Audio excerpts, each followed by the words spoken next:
Saulė pyksta ant viso pasaulio, niūrus debesys siunčia mintis, o žmonija neklauso ir neriasi iš kailio, keičia upių vagas, knisa žemės gelmes, taip skandindama savo likimo salas.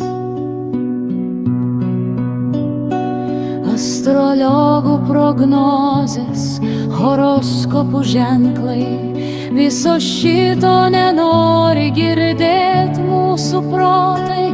Jiems atrodo čia viskas gerai, o pranašai tai žali idiotai.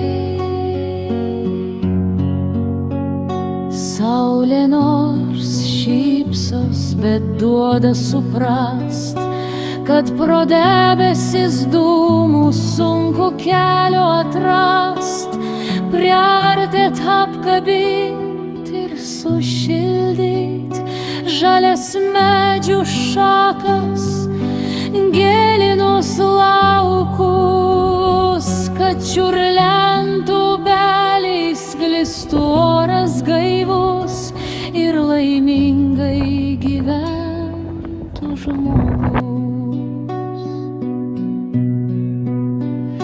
Laikas viską sudėstys į savo vietas, mūsų daiktus, svajonės, prognozės, gali viską pakeisti, būta balta ir botus, bet negalima kištis į Dievo ganytojo plotus.